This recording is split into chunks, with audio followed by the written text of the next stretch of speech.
于你把生命看成是个体的。这正是西方和东方的文化差异问题。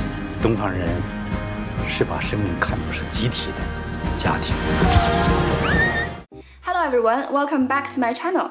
If you're new here, my name is Marianne. I talk about Chinese history, culture, language, and lifestyle. If you're interested in these topics, make sure to subscribe to my channel and press the bell button so you'll be notified when I upload new videos every week. Okay, let's get started.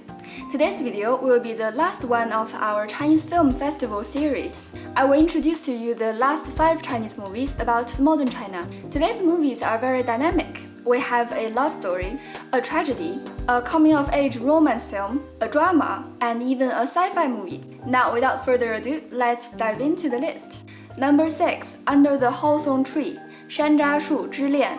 This story is set at the end of Cultural Revolution. At that time, a lot of young people are qualified as educated youth who were sent to be re-educated through physical work in the countryside. Zhang Jingqiu was one of the educated youth. Her father was also a prisoner somewhere in China, and her mother, branded as a capitalist, was reduced to manual work to support their family. Following the political persecution of her father, Jingqiu was living with her mother and siblings, working towards becoming a teacher to support her family.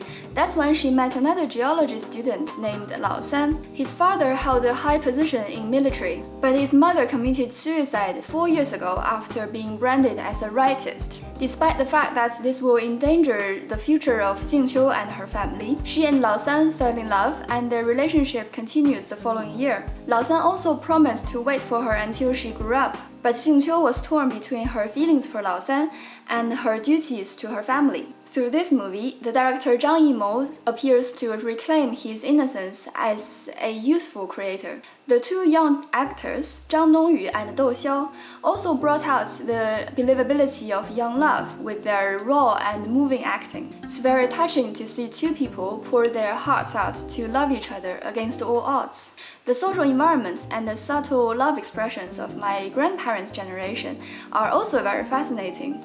For this movie, IMDb gave it 7.1 out of 10, Rotten Tomatoes gave it 76%, and my Mandarin learning rating is 9.5 out of 10. The main actors doesn't have specific accents, and the script contains very useful daily conversations. Great material to learn Mandarin Chinese.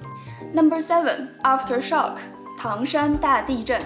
The next movie is a wonderful Chinese disaster drama film directed by Feng Xiaogang, starring Xu Fan, Zhang Jingchu, Chen Daoming, and Lu Yi. The film depicts the aftermath of the 1976 Tangshan earthquake. It also touched on the topic of getting over emotional trauma, navigating life, and forgiveness. Li Yuanni and Fang Daqiang have a pair of twins, a boy named Fang Da and a girl named Fang Deng. One night in 1976, an earthquake suddenly broke out, causing the buildings to crumble. The father, Fang Daqiang, was crushed and instantly killed by the falling rocks, and both children were trapped under a pile of rubble. The rescue team told Li Yuanni that her children were trapped under a slab of concrete. They told her that lifting the slab in any way will crush her children to death, so she will only choose one to save. The girl Fang Deng miraculously survived and regained consciousness later to find herself amongst several dead bodies. Assumed to be an orphan, Fang Deng was adopted by a military couple and brought back to Beijing. But it's so hard for her to heal the physical and emotional trauma. This Chinese film touched on the life of a special group of people. They survive big disasters only to find themselves alone to deal with the loss of their loved ones. IMDb gave this movie a 7.5 out of 10, Rotten Tomatoes gave it 91%, and my Mandarin learning rating is 9 out of 10. In some parts of the movie, the actors talk in Tangshan accent, so if you are living in northern part of China, you will find this accent rather easy to understand. Number 8, You Are the Apple of My Eye. 那些年我们一起追的女孩. This Taiwanese movie is a great reflection and throwback of the high school years, both in Taiwan and in mainland China. The story begins in 1994. An outstanding student, Shen Jiayi, is popular amongst teachers and her classmates. Ke Jingteng, a mischievous and naughty student, claims that he has no interest in her. One day, Ke Jingteng was caught masturbating during class, so the principal reseated him, placing him in front of Shen Jiayi. One time, Ke Jingteng endured a long lecture and punishment for Shen Jiayi, and in return, she helped him to prepare for exams. Their relationship grows, and Ke Jingteng's grades gradually improve. After graduating high school, they still keep in touch and consult in each other. Will their young love have a happy ending? I will let you find out in the movie. This semi-autobiographical movie is directed by Jiu Ba Dao, whose real name is actually Ke Jingteng. Apart from the excellent acting of Michelle Chen and Kaiko, the theme song, Those Years, 那些年, was also an instant hit. Speaking of music, I will also make videos about Chinese music in the future, and I will put the link in the info card and the description box down below once I release them. IMDb rated this movie 7.6 out of 10. Rotten Tomatoes give it rating of 83%, and my Mandarin learning rating is 9.5 out of 10. Since the story is set in Taiwan, of course the main language is Mandarin Chinese with Taiwanese accent. The conversations are really useful in daily life, and there are unique humor elements in between the lines. Number 9. The Wandering Earth, 流浪地球. The next movie on the list marked the starting era of mainland Chinese sci-fi movies. The Hollywood Reporter describes it as China's first full-scale interstellar spectacular.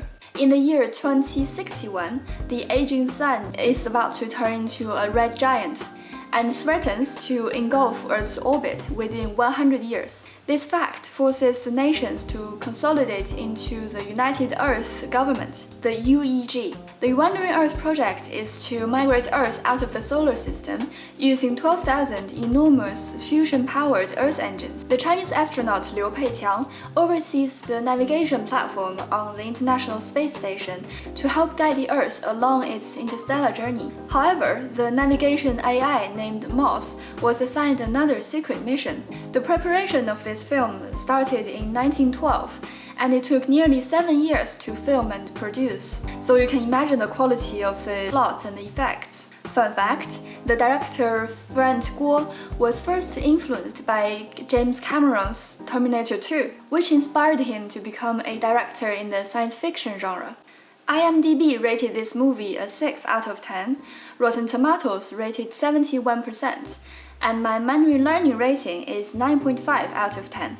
The actors mostly speak standard Mandarin Chinese, which makes this movie a perfect material to improve listening, reading, and to acquire new vocabularies. There will also be some technical scientific terms that can help anyone working or studying in that field. Number 10. The Farewell, 别告诉他. The last movie on the list is perfect to wrap up our Chinese film month. It's a heartwarming Chinese family story that touches on the fundamental difference of Chinese and Western culture.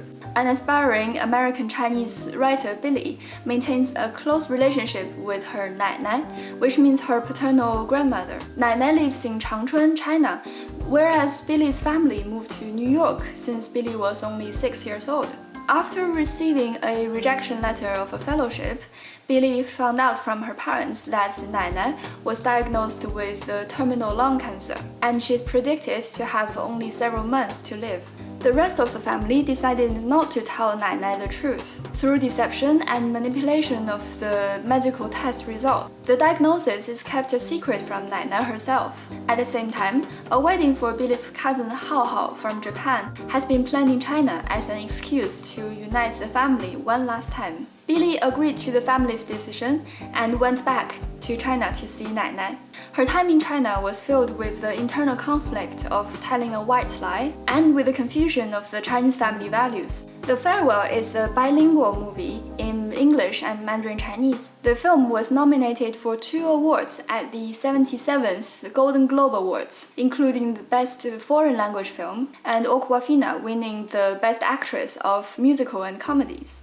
IMDb rated 7.6 out of 10, Rotten Tomatoes rated 97%, and my Mandarin learning rating is 7.5 out of 10.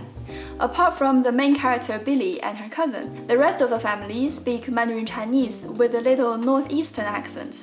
The vocabulary is basic, so it's great for intermediate Mandarin learners. That's it. Here's the last part of the Chinese Film Festival series. Through the month of August, I introduced to you 20 Chinese movies in total, across nearly all genres. I will put the link to the playlist in the description box down below, so you can always come back to find movies to watch. And don't forget to give this video a thumbs up to help my little channel reach more audience. And follow me on Instagram if you want to see more contents about Chinese culture and ancient Chinese proverbs.